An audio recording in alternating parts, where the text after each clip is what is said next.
जीवन का विशिष्ट पाठ पढ़ने के लिए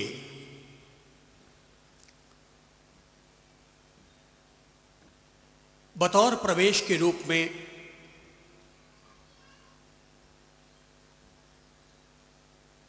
आओ आप लोगों की अंगुली थामता हूं और एक घटना प्रसंग के जरिए जीवन के राजमहल में कदम रखता हूं।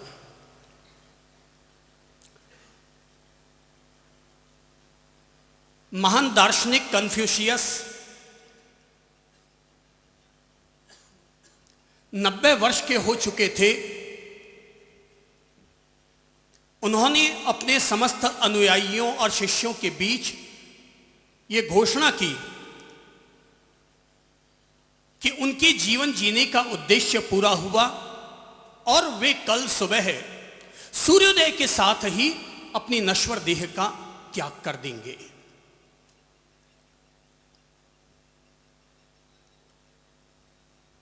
शिष्यों ने अपनी ओर से गुरु से ऐसा करने से इनकार किया, लेकिन गुरु का नियम अटल रहा। अगले दिन सुबह सभी शिष्य एकत्रित हो गए और कन्फ्यूशियस नहा धोकर चले आए जीवित समाधि ग्रहण करने के लिए। उन्होंने अपने लिए जमीन में कब्र खुदवाई। जैसे ही उतरने लगे कि शिष्यों ने कहा कि गुरुदेव, आप धरती से जा रहे हैं, लेकिन जाने से पहले अपने जीवन का एक अंतिम पैगाम जरूर देते जाएं। कन्फ्यूशियस समाधि में बैठने से पहले उन्होंने झट से अपनी आंखें खोली और अपने शिष्यों को एक नजर से देखते हुए कहा कि मेरे प्यारे बेटों, जरा मेरे चेहरे की ओर अपनी नजर डालो। और यूं कहते हुए उन्होंने झट से अपना मुंह खोल दिया और कहा कि जरा बताओ कि तुम लोगों को मेरे मुंह में क्या नजर आता है। मुंह खोल दिया गया। शिष्यों ने कहा, भगवन, आपके मुंह में हमें जिह्वा नजर आती है और तो कुछ नजर नहीं आता। गुरु ने पूछा, क्यों दांत नजर नहीं आते? शिष्यों ने कहा, गुरुदेव, आप भी कैसी मजाक करते हैं। अरे 90 साल की उम्र में भला कोई दांत रहा करते हैं? कन्फ्यूशियस ने कहा, तो क्या तुम मुझे बता सकोगे कि आखिर दांत किस वजह से गिर गए और जीभ अभी तक किस वजह से बरकरार है? बोले, गुरुदेव, दांत कड़क होते हैं इसलिए जल्दी गिर जाया करते हैं और जीभ नरम होती है इसलिए अंतिम सांस तक आदमी का साथ दिया करती है। यह सुनना था कि कन्फ्यूशियस ने कहा कि बस मेरे बच्चों, मैं तुम लोगों से जीवन का अंतिम पैगाम, अंतिम पाठ यही देना चाहूंगा कि जीवन भर याद रखना कि जो लोग दांत की तरह कड़क हुआ करते हैं वे जल्दी गिर जाया करते हैं, लेकिन जो लोग जीभ की तरह नरम होते हैं, जो लोग जीभ की तरह नरम हुआ करते हैं, वे अंतिम सांस तक साथ निभाया करते हैं। जीवन देना प्रकृति और परमात्मा का काम है, लेकिन जीवन को किस तरीके से जीना, एक कड़क दांत की तरह जीना या एक नरम जीभ की तरह जीना, ये सब हमारी समझ और हमारी बुद्धि पर निर्भर करता है। जीवन को जीना अपने आप में कला है। जिन लोगों को जीवन जीना नहीं आता, उनके लिए जीवन कोई एक बांस का टुकड़ा भर रहा करता है जो आपस में लड़ने लड़ाने के अलावा और कुछ काम नहीं आता। यह आदमी चल बसे तो अर्थी सजाने के अलावा और कोई काम नहीं आता। जिन लोगों को जीवन जीना नहीं आता, उनके लिए जीवन बांस का टुकड़ा भर रहा करता है। पर जिन लोगों को जीवन जीने की कला आ जाती है, आर्ट ऑफ लिविंग, जिन लोगों को जीवन जीने की कला आ जाती है, उनके लिए वो बांस का टुकड़ा नहीं रहता, बल्कि वही बांस का टुकड़ा संगीत को पैदा करने वाली बांसुरी बन जाया करता है। जीवन के 3 मुख्य आधार हैं। एक ओर है विचार, दूसरी ओर है वाणी और तीसरी ओर है व्यवहार। जिस व्यक्ति ने विचार, वाणी और व्यवहार, इन तीनों को अगर सही संतुलित समायोजित कर डाला तो समझ लीजिएगा उस आदमी को जीवन जीने की कला आ चुकी। और इन तीन में से कहीं भी कोई ट्रेन 1 इंच भी अगर इधर उधर रही तो ट्रेन सीधी नीचे आ सकती है। पटरी 1 इंच भी इधर उधर हुई कि ट्रेन नीचे। क्या चीजें मैंने कही? नंबर 1 विचार, नंबर 2 वाणी, नंबर 3 व्यवहार। व्यक्ति के विचार व्यक्ति के मन की धाराओं को प्रभावित करते हैं, व्यक्ति की वाणी व्यक्ति के रिश्तों और संबंधों को प्रभावित करते हैं, और व्यक्ति का व्यवहार लोगों के दिलों में जो जगह बनती है उस प्रभावकता को प्रभावित करता है। और जिस आदमी ने इन 3 चीजों को ठीक कर लिया, विचार, वाणी और व्यवहार, मेरी समझ से दुनिया में गंगा, जमुना और सरस्वती का त्रिवेणी संगम कहलाता होगा। पर मुझे नहीं पता कि गंगा, जमुना और सरस्वती में स्नान करके कितने लोग अब तक भव से पार हुए। पर मैं ये बात बड़े दावे के साथ कह सकता हूं कि अपने विचार, वाणी और व्यवहार इस त्रिवेणी संगम को बिल्कुल निर्मल और समायोजित करने वाला व्यक्ति निश्चित तौर पर त्रिवेणी संगम में स्नान करने का पुण्य भागी जरूर बन जाता है। विचार, वाणी, व्यवहार, 3 पर ही सब कुछ टिका हुआ है। जीवन, रिश्ते, संबंध, प्रभाव, लोगों के दिलों में राज, लोकप्रियता का राज, सबका आधार अगर कहीं छिपा हुआ है तो वो 3 हैं। इसलिए ये जो सप्ताह चल रहा है ये जीवन निर्माण सप्ताह है, और इस सप्ताह से गुजरते हुए हम लोग विचार, वाणी और व्यवहार, इन 3 चीजों को हम दुरुस्त कर रहे हैं। याद रखिए, गंगा बड़ी निर्मल होती है, पर अगर गंगा निर्मल होती है पर अगर गंगा किसी नाले से बहने लग जाएगी, अगर गंगा किसी नाले से बहने लग जाएगी तो नेगेटिव परिणाम देने लग जाएगी, और नाला अगर किसी गंगा में जाकर के मिल जाएगा तो वही नाला पॉजिटिव परिणाम देना शुरू कर देगा। हाथ में ताला है, हाथ में चाबी है, अगर उल्टी तरफ घुमाओगे तो ताला बंद हो जाएगा, सीधी दिशा की तरफ घुमाओगे तो वही ताला खुल जाएगा।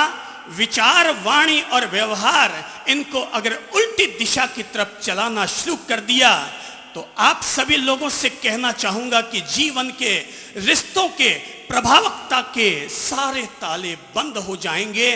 पर अगर हमने इनको सीधी दिशा की तरफ, ये धार्मिक संत लोग बार बार एक शब्द का प्रयोग करते हैं और वो शब्द होता है सम्यक, वो होता है सम्यक्त्व।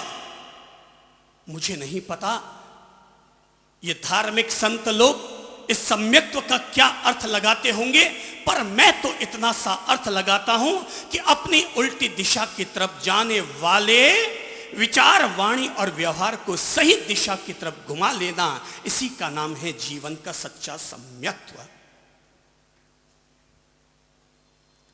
कुछ दिन पहले की बात है, एक बहन हमारे पास आई और आकर कहने लगी कि भगवान, मेरे और मेरे पति के बीच में पिछले करीब 6 महीने से अनबन चल रही है, आपस में बातचीत भी बंद हो गई है। वो उधर कमरे में सोते हैं, मैं इस कमरे में सोती हूं, न एक दूसरे का बना हुआ खाना पीना खाते हैं, न एक दूसरे से बोलचाल करते हैं। नगर में एक बहुत बड़े ज्योतिषी आए, मैंने उनको अपना हाथ दिखाया, जन्म कुंडली दिखाई, और जन्म कुंडली देखकर उन्होंने कहा कि बहना, तुम एक टोटका कर लो, तुम्हारी बात बन जाएगी।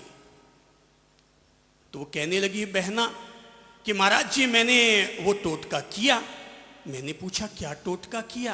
बोले टोटका मैंने ये किया, उस ज्योतिषी ने कहा था कि तुम एक काम करो, बाजार जाओ और एक पाव शहद की शीशी खरीद कर ले आओ, जहां तुम सोती हो उसके ठीक सामने शहद की शीशी रख लो, और सुबह जैसे ही आंख खुले उठते ही सबसे पहले शहद की शीशी को देख लिया करो। 27 दिन तक ये टोटका करो, तुम्हारे पति और पत्नी के बीच में वापस सुलहनामा हो जाएगा।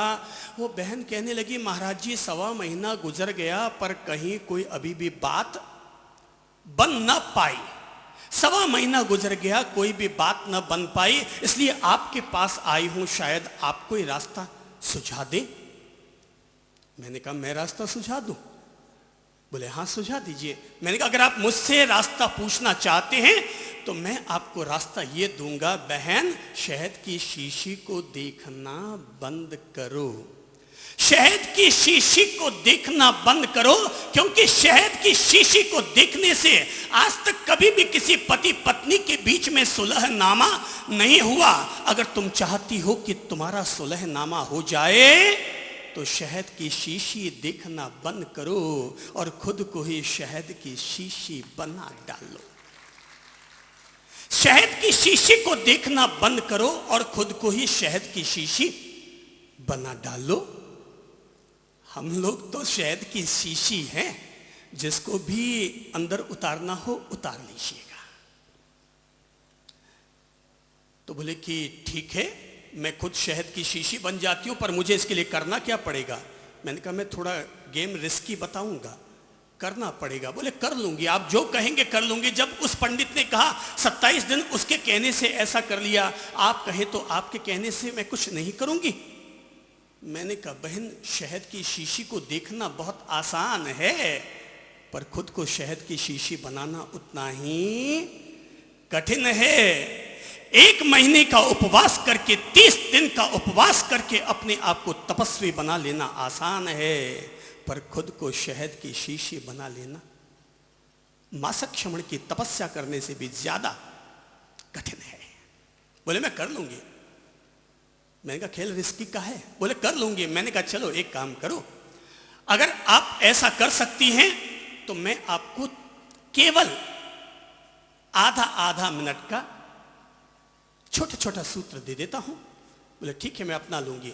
मैंने कहा एक काम करो, कल सुबह जैसे ही सुबह आंख खुले, झट से आंख खुलते ही अपने कमरे से बाहर निकलना, पति के कमरे की तरफ जाना, वो भले ही तुम्हें देखे या न देखे, पर अपने पति के कमरे की तरफ चले जाना, गेट खड़खड़ा देना।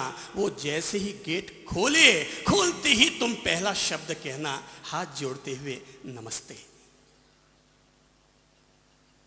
बोले इससे क्या होगा? मैं करके तो देख फिर बताना। बोले दूसरा सूत्र।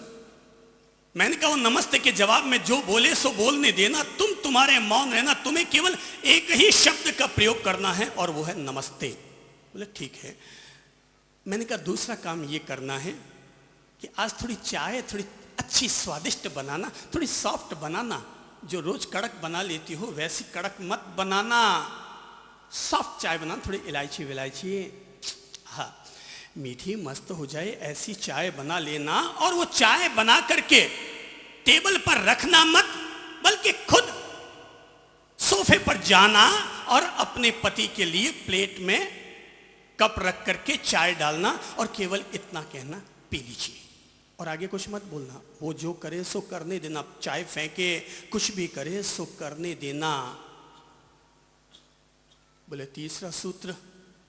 मैंने कहा जब वो चाय पीने लग जाए, अगर चाय ना पिए तो ये खतरा मोल मत उठाना, पर अगर वो चाय पीने लग जाए, तुम्हारे हाथ की दी हुई चाय अगर वो स्वीकार करने लग जाए, तो इनके चाय पीते पीते बीच में एक थोड़ा सा च्यवनप्राश का अवलेह लगा देना। और वो चाय पीते पीते जैसे ही 2 घूंट 3 घूंट ले, पहले घूंट पर रिस्क मत उठाना, ऊपर आ सकती है चाय। जब 3-4 घूंट चली जाए तो अंतिम घूंट में एक थोड़ी सी रिस्क उठाते हुए कहना, जी सॉरी, मुझसे जो हुआ मैं उसके लिए सॉरी कहती हूँ। बोले आप कैसे कहते हैं, गलती उनकी हुई? मैंने कहा तुम्हें अपना दिमाग नहीं लड़ाना है, अपना दिमाग छोड़ दे, केवल ये 3 सूत्र अपना ले। पहला सूत्र क्या कहा क्या कहा सुबह उठते ही? क्या कहना? आपके भी अगर बोलचाल किसी के बंद हो गई तो सूत्र बता देता हूं। पहला सूत्र क्या था? नमस्ते। दूसरा सूत्र चाय पिला देना, टेस्टी होनी चाहिए ताकि आदमी का पीते ही जिसोरा हो जाए। और तीसरा काम कि चाय जब आधी निपट जाए तो उसके बीच में कहना है, ये मत सोचो गलती अगले से हुई या मुझसे हुई, बल्कि ये सोचो कि अगर किसी के भी सॉरी कहने से मामला अगर रफा दफा होता है, कोई अगर मामला रफा दफा होता है और मुझसे अगर कोई कहे आपको सॉरी कहना है, तो मैं एक बार नहीं बल्कि 365 बार भी सॉरी कहने के लिए तैयार हो जाऊंगा। अगर मामला कोई रफा दफा होता है और मामले को रफा दफा करने के लिए अगर 365 बार, कितनी बार? एक बार, दो बार, 10 बार नहीं, 365 बार भी अगर मुझे सॉरी कहना पड़े तो मैं सॉरी कह दूंगा, पर मामले को रफा दफा कर दूंगा। क्योंकि मैं नहीं चाहता कि अगर अगले जन्म में मैं महावीर स्वामी बनूं तो सामने वाला चंड कौशिक बनकर मुझसे मेरा बदला ले। इसी जन्म में ही सारे मामले रफा दफा कर डालो। और उस बहना ने वास्तव में इन तीनों प्रयोगों को कर डाला होगा। उम्मीद रखता हूं कि कर ही डाला होगा, क्योंकि 7 दिन के बाद जब वो हमसे मिलने के लिए आई, आकर के मेरे पास बैठी तो उसके साथ एक पुरुष भी था। मैंने पूछा ये कौन है? बोले यही है वो पति जिनसे साठ गांठ करने के लिए आपने नुस्खे बताए थे। इंसान की जबान किधर घुमाओगे, उल्टी या सुल्टी? ध्यान रखना भाई बहनों, दुनिया में हर रोज 4 निमित्त ऐसे बनते हैं जिन निमित्तों के चलते हमारा भेजा गर्म होता है, और 4 निमित्त ऐसे बनते हैं कि किसी को अपने गले लगाने की तमन्ना जग जाती है। किसी के द्वारा कड़क शब्द बोलना, किसी के द्वारा कड़क शब्द बोलना पार्ट ऑफ लाइफ है। किसी के द्वारा कड़क शब्द बोलना पार्ट ऑफ लाइफ है, लेकिन कड़क शब्द सुनने के बाद भी हमारे मन की स्थिति को ठीक और अच्छी बनाए रखना, यह आर्ट ऑफ लाइफ है। वो पार्ट ऑफ लाइफ है, ये आर्ट ऑफ लाइफ है। पार्ट ऑफ लाइफ जीवन में 4 बार आएगी, पर आर्ट ऑफ लाइफ आपको जीवन के हर कदम पर अपने साथ संजोकर रखनी होगी। और हम लोग जब भी बोलते हैं, हमारी इतनी अगर किताबें भी चलती हैं, तो हर एक के पीछे पार्ट ऑफ लाइफ का एक स्वरूप, उसकी एक रोशनी, उसकी एक किरण जरूर लगी हुई रहती है। और मुझे ये बिल्कुल प्रैक्टिकल जीवन का अनुभव है, और जीवन का अनुभव यही है कि पार्ट ऑफ लाइफ देना कुदरत का काम है, पर आर्ट ऑफ लाइफ देना यह तुम्हारी अपनी बुद्धि और समझ का परिणाम है।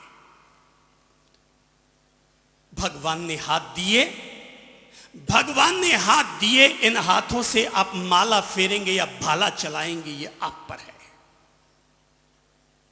भगवान ने आपको पांव दिए, इन पांवों से आप मंदिर जाएंगे या मदिरालय जाएंगे, ये आप पर है।